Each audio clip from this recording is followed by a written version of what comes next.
Cette vidéo est à but récréatif. Elle est là pour vous faire découvrir une pratique holistique, mais attention, elle ne remplace en aucun cas la médecine traditionnelle. Si vous avez envie d'approfondir le sujet, parce que je ne vais pas pouvoir rentrer dans trop de détails, sinon la vidéo va durer des heures, n'hésitez pas à chercher sur internet, dans les livres, auprès des praticiens de Reiki pour avoir des renseignements évidemment. N'hésitez pas à chercher, ceci est très important. Je vous souhaite un bon visionnage.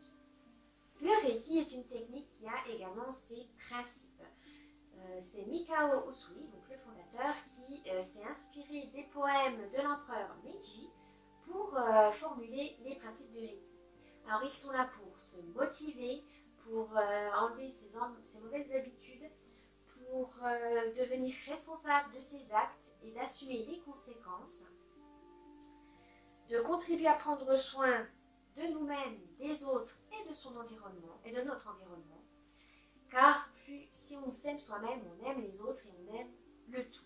C'est vrai. Ils permettent de rester humble et de se sentir bien mentalement et physiquement. Comme je le disais précédemment, le Reiki serait plus efficace si on le pratique au quotidien.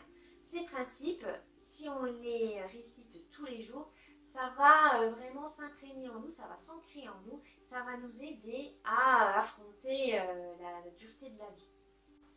Et ils permettent donc d'approfondir nos connaissances sur le Reiki. Suivant notre routine, notre travail, nos soucis, nos petits bobos du quotidien, on a tendance à ne pas profiter de l'instant présent car notre esprit est toujours dans l'anticipation, il est toujours dans la vision du futur. On se projette tout le temps dans l'après et alors on ne profite pas du maintenant. Ce qui peut créer un déséquilibre, une angoisse, du stress, de l'anxiété, car on est complètement déconnecté de la réalité quelque part parce que on fait toujours pour ce soir, pour demain, pour l'année prochaine, etc.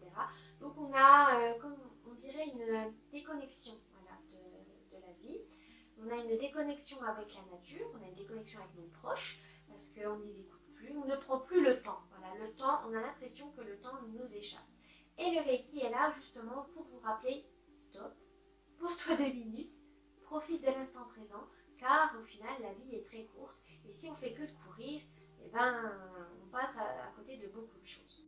Les principes du Reiki nous rappellent que l'instant présent est très important, voire essentiel pour la pratique du Reiki, mais aussi pour tous les aspects de notre vie. C'est pour ça que ces principes commencent toujours par les mots « rien qu'aujourd'hui » ou « juste pour aujourd'hui ». Vraiment, c'est pour nous fixer dans le temps en se disant « c'est bon, je me pose 2 minutes, 5 minutes, 1 heure pour moi, pour prendre soin de moi ». Ça correspond à ici et maintenant, c'est-à-dire que ça nous permet de ne pas ressasser le passé et ni de se projeter dans le futur. Là, ça nous force à nous dire « attendez, alors là, je me pose, donc maintenant, qu'est-ce que je fais ? Qu'est-ce que je ressens ? Où je vais ?» Non, là, il faut dire « qu'est-ce que je fais ? Qu'est-ce que je ressens ?» C'est vraiment qu'est-ce que je pense, etc. Mais les pensées du passé et du futur doivent être mises de côté le temps du soin. Si vous n'arrivez pas à vous concentrer sur vos pensées qui puissent vous amener sur l'instant présent, vous avez des exercices de respiration. La sophrologie est très efficace pour ça, ainsi que la méditation. Ça vous permet de visualiser des images, etc., mais sur l'instant présent. C'est très important et comme ça, ça vous aidera à intégrer ces principes du Reiki et aussi à laisser le Reiki faire son travail. C'est vraiment important de laisser les ressentis, nos ressentis venir. Voilà. On met les pensées de côté, mais on laisse son corps s'exprimer. On est à l'écoute de son corps pour voir où est le problème, où est la douleur et où il faut-il travailler justement pour apaiser, pour soulager, etc. Ces principes de Reiki peuvent être récités à voix haute ou non, c'est selon vous, c'est comme vous voulez. Ça peut vous être des petits mémos, voilà, si vous en avez besoin, n'hésitez pas à y penser, ça vous remettra dans l'instant présent tout de suite.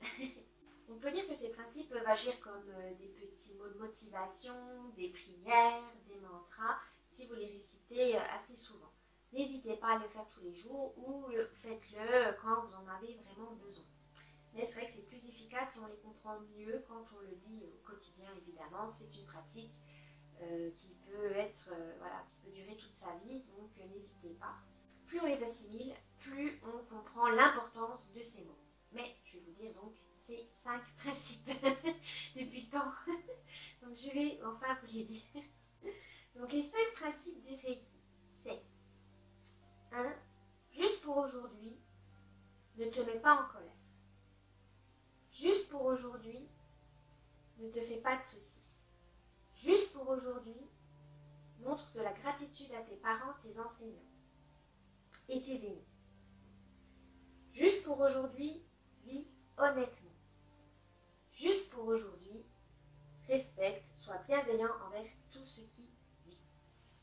Simple et en même temps compliqué. Mais c'est pour ça que nous allons voir un par un ces principes pour mieux les comprendre. Et peut-être que ça vous aidera à régler des petits problèmes de votre vie, à vous ouvrir aux autres, à prendre du recul sur certaines situations. Ça peut vraiment vous aider. Donc, c'est parti. Le premier principe, donc, c'est juste pour aujourd'hui, ne te mets pas en colère. La colère est l'émotion, je dirais, la plus incontrôlable. Voilà, c'est la plus impulsive, c'est la plus destructrice, malheureusement, si elle n'est pas maîtrisée. Donc, le premier principe du Reiki veut nous dire qu'il faut prendre du recul, qu'il faut comprendre d'où vient cette colère. Pourquoi je suis en colère? Qu'est-ce qui a déclenché cette colère? Est-ce que je suis gênée, humiliée? Est-ce que c'est quelque chose qui m'a fait mal? Quelqu'un m'a fait mal? Voilà, c'est vraiment chercher la cause de cette colère. Car elle peut nous ronger, elle peut nous rendre malades sur le long terme. Donc il faut faire attention. Et si on l'extériorise trop vite, eh ben, on peut blesser nos proches ou même nous-mêmes. Parce que voilà, on est parti trop vite sans réfléchir vraiment aux conséquences. Réfléchir sur la cause de la colère, ça va amener de l'apaisement et surtout peut-être même un déclic en disant bah oui, c'est stupide, je suis en colère pour des idioties, non franchement non, ça ne mérite pas de durer pendant des heures, voilà. Ça vous permet de vous dissocier en fait de votre colère, de vous dire non, celle-là ça ne m'appartient pas, ou si, mais pourquoi. Donc c'est vraiment un questionnement sur vous-même, c'est de l'introspection. Et ça peut vous aider par la suite à réagir différemment suivant des situations où vous vous serez mis en colère tout de suite. Mais par la suite, à force de vous poser ces questions, ça va vous aider à éviter des situations bien embarrassantes si jamais voilà, la colère est mal maîtrisée. Toutefois, la colère est vraiment une force pour se rebeller, pour avancer dans la vie. Ça peut être un bon moteur, mais il faut qu'elle soit canalisée.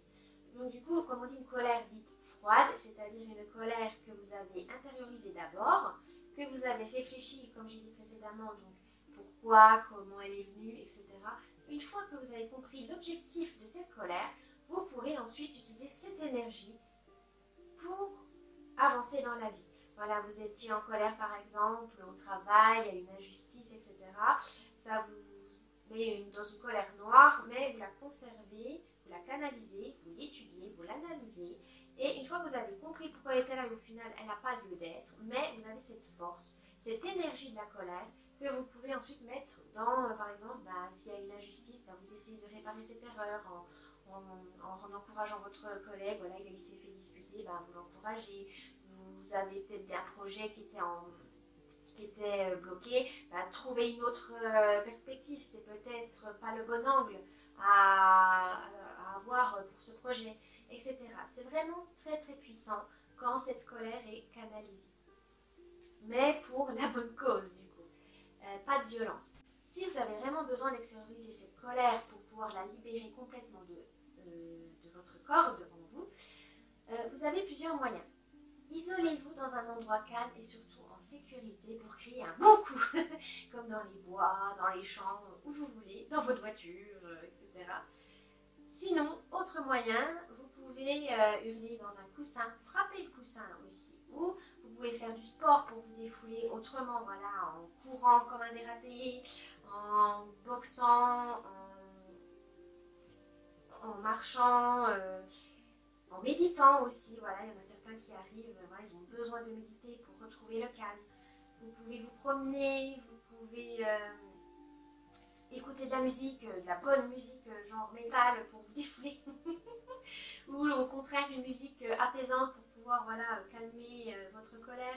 Il y a vraiment tous les moyens. Faire une activité de loisir créatif aussi, créer quelque chose, sculpter, dessiner, peindre, ça peut aussi vous aider à extérioriser cette colère d'une manière saine et positive. Surtout ne vous défoulez pas sur vos proches, sur des êtres vivants ou des animaux, etc. C'est vraiment pas sain. Du coup, le Reiki vous permet d'apprendre à maîtriser cette colère, à comprendre d'où vient cette colère. Et petit à petit, cette colère n'aura plus de raison d'être, car vous l'aurez travaillée, vous l'aurez digérée. Ainsi, elle n'a plus de raison d'être de vous ronger de l'intérieur, car vous avez réussi à l'accepter. C'est vrai que des fois, c'est très difficile d'accepter sa colère, parce qu'on est honteux, parce que sur le moment, on n'arrive pas à voir positivement ce qui arrive. Hein. Mais plus vous prendrez du recul grâce au Reiki, et plus vous allez vous dire non c'est bon, ça va, c'est pas si grave que ça, c'est pas si méchant que ça. Et ça va pouvoir, plus vous l'accepter, et bien vous pourrez avancer. Ça ne sera plus un blocage. Il y aura donc une stabilité émotionnelle qui vous sera très bénéfique par la suite. La colère est souvent le résultat de désirs insatisfaits, de frustration ou d'une blessure, d'un traumatisme qui est plus puissant que nous.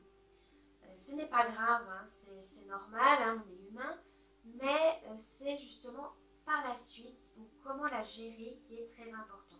Ce n'est pas la peine de frapper les gens, ce n'est pas la peine de se faire du mal, c'est vraiment la comprendre pour se déculpabiliser évidemment et surtout, et je crois que c'est le plus dur, se pardonner. Voilà, parce qu'on a été honteux, on a été blessé, la souffrance, c'est très dur de s'en remettre, hein. Certaines souffrances sont très difficiles et c'est souvent dû parce qu'on culpabilise en disant j'arrive pas à m'en remettre, je suis nulle, etc. Non, ne vous dénigrez pas, c'est pas grave, laissez passer la colère, travaillez dessus, réfléchissez sur le pourquoi du comment, prenez le temps, parce que des fois hein, ça ne se guérit pas en une semaine, hein. Prenez le temps de vous guérir. Le Reiki peut vous aider, hein, c'est un bon allié, mais surtout prenez le temps de travailler dessus et surtout de vous pardonner. C'est vraiment le plus important. Ça arrive à tout le monde hein, de craquer des moments, voilà, de se sentir débordé, dépassé, ce n'est pas grave. On a toujours besoin d'être vulnérable, c'est normal d'être fragile, mais c'est pour mieux rebondir par la suite parce qu'on en tire des leçons. Surtout tirer des leçons positives et ceci va vous aider. J'espère que cette vidéo vous a plu. N'oubliez pas le petit pouce bleu, la cloche et de vous abonner. Si vous avez trouvé encore quelque chose à ajouter, n'hésitez pas à faire un petit commentaire. Et je vous dis à la prochaine. Bye bye.